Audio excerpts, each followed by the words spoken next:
Yngwie, welcome. Thank you. Finally. Finally. Yes. The first thing I want to ask you about is about string gauges, because you use a hybrid set. Well, it all derives from when I was very, very young, and I would play all the time, and the strings would always break. So I'd go to the store and buy single strings when I had to, right? Yeah. Sometimes I'd buy a full set. And I realized when I bought the full set, there was an 8 or 9, sometimes a 10 even back in the day, the tension was never the same. So this string and this string would be different tension. In other words, the high ones would always be a lot more tension Okay. than the low ones. So that I decided, well, maybe I should have the thin ones, 8 ones here, and the thick ones on the bottom, and the whole guitar feels more balanced. That's basically how I came to this conclusion. This is a long time ago. Yes, 8, 11, 14, Then 22, 32. 22, 32, 46, or 48, depending. Okay. Sometimes. And the cool thing is that on the back here, it's got the bullet end. So it's actually made for this block on a Stratocaster, you know. So it will stay in tune perfect. A lot of people will be surprised that you use 8s. I always knew that you used thin strings. Tell me about the theory of this, though, as far as when you're playing things and how it feels with the pick. You're not a small guy, Yngwie. You got huge fingers, yet you use these thin strings. You like the control, though, of it, right? Right. For the longest time, I heard there's a lot of theories that you hear, you know, as years go by, then that put, oh, the thick strings give more this sustain or more this. It does not. Does not. Okay. What does make the guitar more alive is high action. And my action on my guitar is really considerably high. I mean, Yeah. most people I played it. have a lot lower than this. Yeah. And that, because the string, from here to there, the string looks like this. Elliptical, like this. So if it doesn't allow it to vibrate like it should, that doesn't only buzz, but it actually kills the tone. But if you want to bend from C sharp to E, like that for instance, why would you want to kill yourself? You know, what's the benefit? There is no benefit. No benefit. Yeah. Okay, you also said that if you get a nick in your pick, you immediately throw it away. Yes, and that's because I do a lot of these, like that type of thing. It's not sweep picking, folks. Okay, explain that when you say it's not sweep picking. It's alternate, down, down, down, down, up, down. It's depending, you know, because it's not like this, Right. you know, and all of this comes from me always playing with my ears. I heard something, you know, like I heard a violin,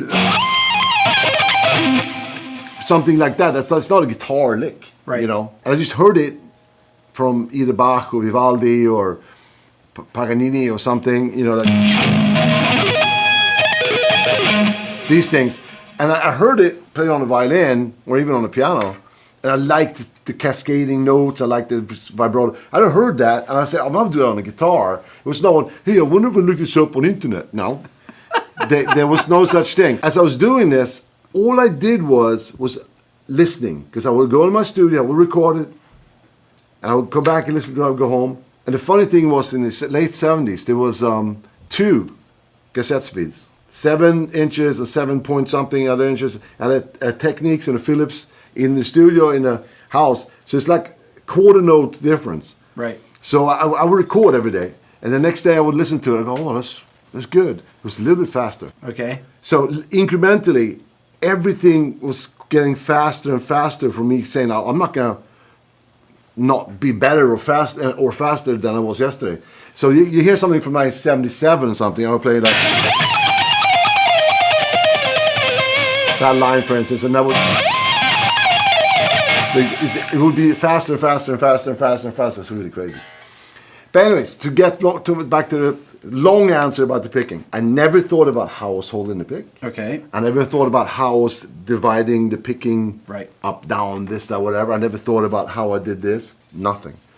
In 1983, I came to Japan. I've been playing guitar for a long time by then. And the Japanese interviewer goes, how do you hold your pick? And that was the first time That you ever thought I of it. even looked down on my hand. Right. Oh, like this. you know. And it turns out it's something like this. I don't know. And you use a really thick pick, 1.5, Yes. 1.15, what is it? 1.5 millimeter Dunlop. Yeah. And tell me why, though. You said this because you don't want any flexibility Yes, in the because pick. if the pick bends, Yep. you have two brain hemispheres. Yep. Okay, one controls this hand, one controls this hand. If you want to play something like, let's say when this hand, your brain controls this hand and this hand to meet in coordination. If there is a flexibility in this pick, it's going to be a latency of milliseconds, but Right. still. Yeah. You know, so every time your hand does this, it's going to be, you know. And I realized that too. In fact, I used stone picks for a while. This way of playing guitar is so new. If you want to study classical violin, it's a 400-year-old 400 technique. years, yes. You know, That's there's right. the bowing, And piano. any instrument of that That's kind. right. You know, but this way of playing the guitar is not like a classical guitar because you don't play like this, and you know, and so it's so new. It's well, I guess you have to start thinking about like the late 50s, I guess, Chuck Berry. Yeah. And then you know Beck and Clapton and Hendrix and Van Halen and whatever. You know, it's like everybody's doing differently. You know, it's not a set way. You and I talked about this, about Alan Holdsworth. Yes. Wanted to be a saxophonist, you were saying, and then you wanted to be a violinist. Okay, so it's a little more complicated than that. Okay. Because I never want to be a violinist. I never want to be a classical guitar player. I want to play electric guitar with smoke bombs and flash pots and Marshall stacks. Right. Double bass drums. I never want to do anything else. But I felt that as much as I love Deep Purple and Sabbath and those bands, they're hard and heavy, but the note choices were 99% pentatonic. Right. And when I first started, I got my first guitar on my 5th birthday. And when I was 7, on the day Jimi Hendrix died, they showed on the news that today Jimi Hendrix died, and they showed him burning the guitar at Monterey Pop. I said, wow, that's cool. So I took the guitar off my wall and I started playing. But I wanted to play rock and roll. And the first thing I heard, and I wasn't even aware of who it was Eric Clapton, because my mom had a record called John Mayall and the Bruce Breakers. Oh, yeah. And I didn't know what it was. I was 7 years old. I thought it was great. I said, oh, I like this, you know. And then when I was 8 years old, I heard Deep Purple Fireball, which starts with double bass drums, Yeah. which is sick, you know. You got to understand too, where I grew up in Sweden at the time, obviously no MTV, there was no internet, it was nothing. It was Right. literally, it was one TV channel from 6 to 10 p.m. So when I got that album for my birthday, Deep Purple Fireball, it wasn't like, oh yeah, I like that better, it's better than Sabbath and let's. No, there was nothing else. That's all you heard. That's all I heard. But I did hear Selling England by the Pound by Genesis. Genesis, yeah. Yeah. And when I heard that, Yeah. I discovered something that's called pedal tones. Very slow. But still, you know, the Tony Banks. Yeah. You know, I didn't listen to the guitar player, but Tony Banks. The stuff, the inverted, suspended. Yeah, all that suspended, diminished, all this stuff. I was like, whoa, this is cool. And I realized what I liked about that was Johann Sebastian Bach. And my mom had like 1,000 Bach records. So I would just go through them. I even remember the first record I picked up. It was D minor concerto, Cembalo concerto. And it went like, oh no, sorry, that's mine.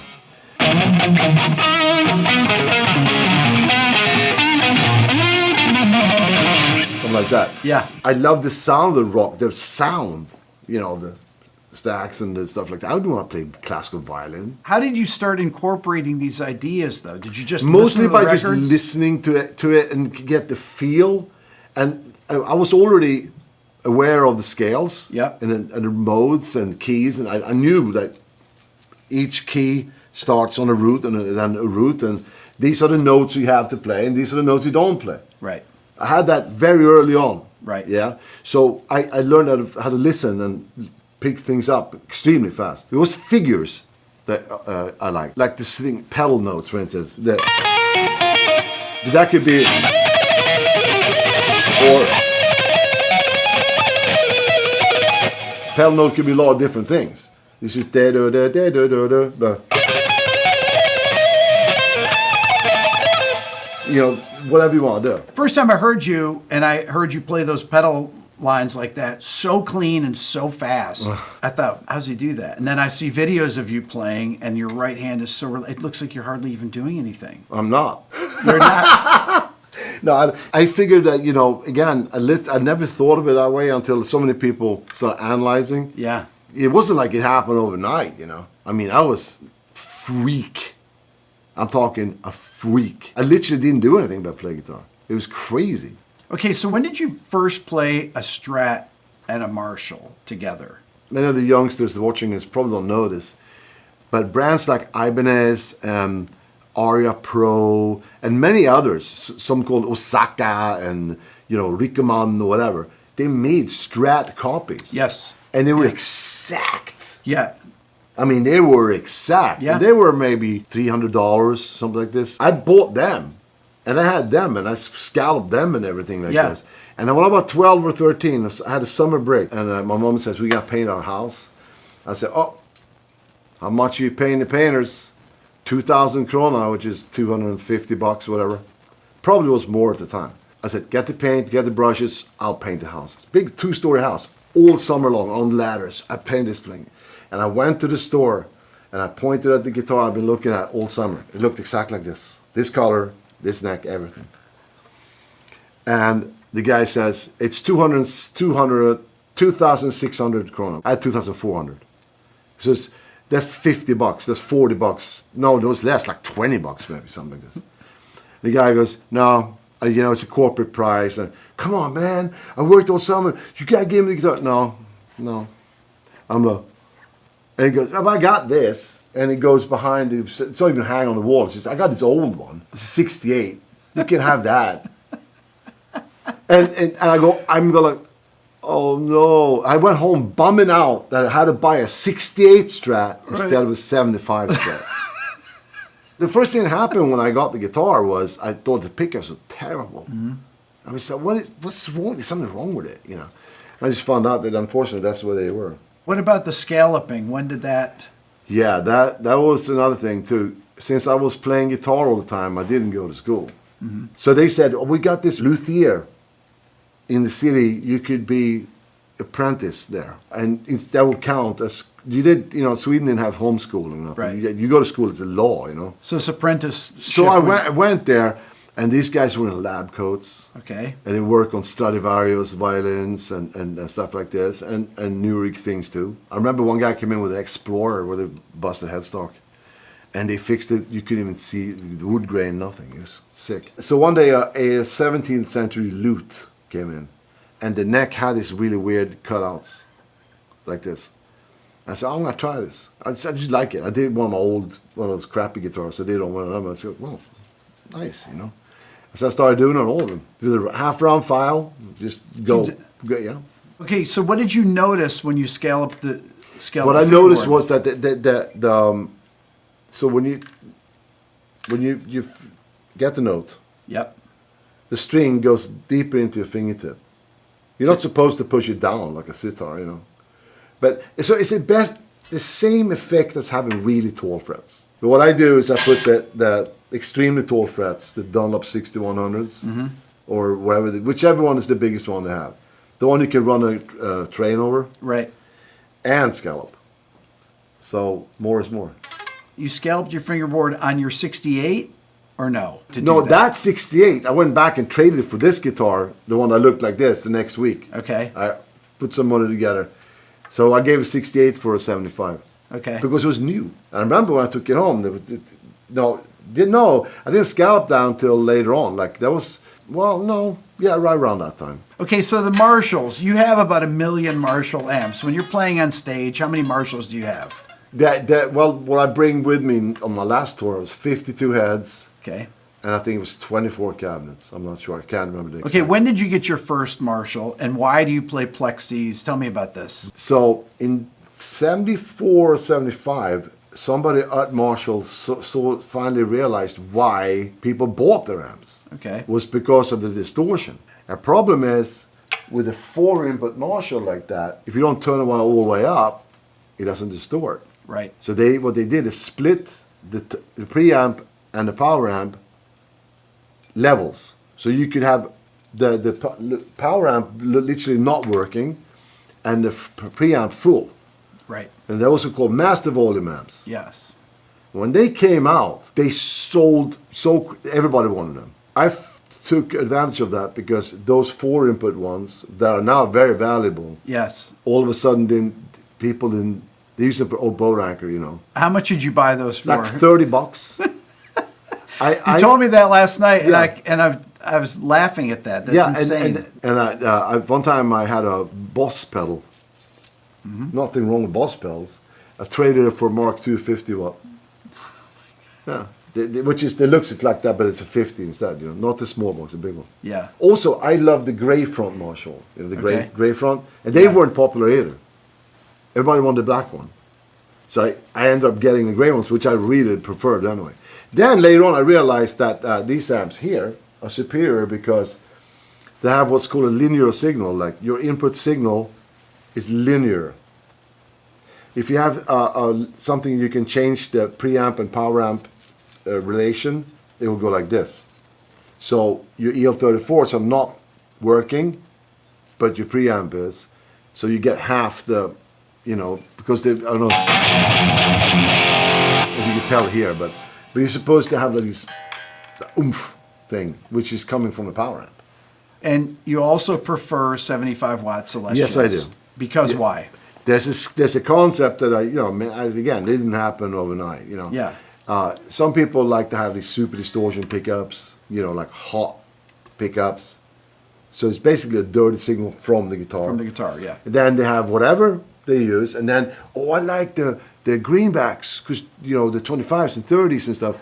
So you get some cone distortion, and I don't like that because I like clean signal from the guitar. Yep. The amp takes all the distortion. And the representation of that is coming and moving a lot of air. These 300 watt cabs will move a lot of air.